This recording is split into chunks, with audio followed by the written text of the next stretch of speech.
boy, talk about making a good first impression. Ron Hunter in his first year at Georgia State, only 22 wins, right? Yeah. So obviously no expectations coming in this year, right? No, it's so funny because I remember coming here last year and people say, listen, you got a bunch of seniors that never won. If you can win 5 games, you'll be doing great. Well, we won 22, and, now all of a sudden people are saying, hey, listen, boy, you got a lot of new faces. You got a young team, can't win many games again. So I'll take my chances, and I think I really love the group that we've got right now. Well, I thought your defense, your shot selection last year was fantastic. I mean, your guys just did what they had to do to win. Has it been tough getting these young players to buy into that? No, honestly, it's a lot harder to get older players to buy into it because they're kind of set in their ways a little bit. You know how us old guys are; we get kind of set in our ways, But for a new group, they don't know any better, and so that's the thing I like. They don't know that we're not supposed to be very good. They don't know that you're a young team and you're not supposed to go and win at Duke or go win at Drexel or go win at these places. So that's what I'm excited about. I like taking these young guys and making them believe it, and it helps that they're a little talented too. That's exactly. You talk about that defense. You were one of the best in the conference, 38% field goal percentage of opposition shot against you. But how did you get everybody to buy in? As you mentioned, you did have a veteran team that you took over last year. How did you get them to buy it?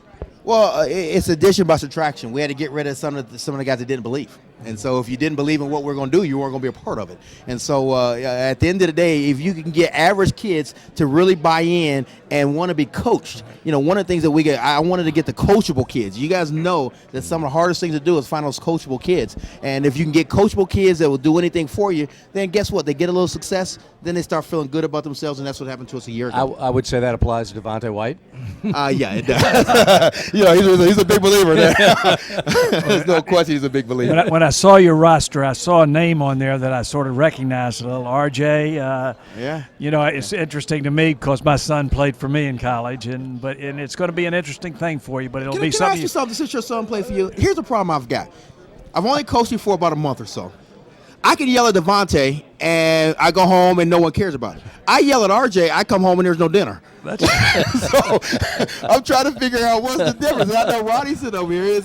All of a sudden I get on him, and all of a sudden Mom's mad at me. So it affects more than just the games, I think. I used to tell people I've only had one parent ever give me any problems. That was my wife. That's right. Talk a little more about Devontae, because I thought this young man was sensational at so many different things. We always look at numbers you put up, but a great free throw shooter, great three-point shooter, run the show for you. This young man can do a lot of things. You know what? He's a very good player, and I really believe that our system worked. But one of the first things that I talked to him about when I first got the job, he came in on the second day, and I talked about this. I said, our system and my defense is designed for one reason. I want to disconnect between the head coach and the point guard. We can't have that disconnect. I believe if there's a disconnect between a point guard and a head coach, you're going to lose a lot of games. And so we have to be on the same page. You have to understand the system first. And if you understand it, then you can explain and help it to the kids that are on the floor. And so we've had that connection, and that's the part that's been great for us. We've got a great connection. I don't care what level. If you got a bad connection from the quarterback to the head coach, there's a problem. And if you look at successful basketball teams, look at their point guard and look at their head coach, look at that relationship, and that's going to tell you how successful a team can be. All right, let's turn to your front court a little bit.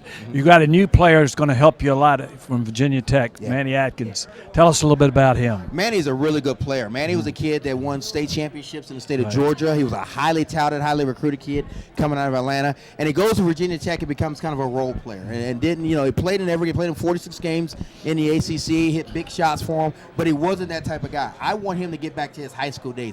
I truly believe our system's going to be good for him because now he can be like he was in Tucker High School and come and be the guy again, the man again. Not worry about the shots. You're going to get enough shots, but understanding our system, fit into our system, and becoming a good player that way. I think he's going to be one of the better players in this league. I'm really excited about Manny.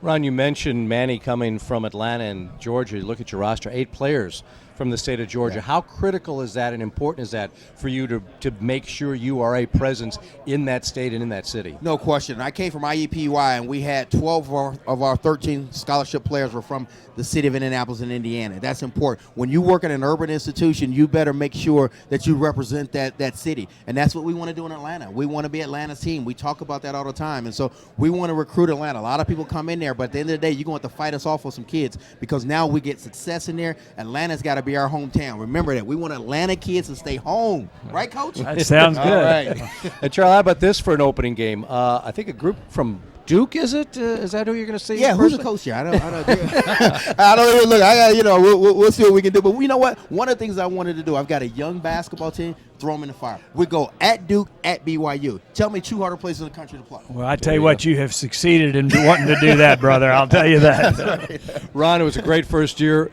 Good luck to continue in your second year. Thanks so much for being with us. Thanks, guys. Thanks for everything you do. All right, Ron Hunter, the head coach at Georgia State.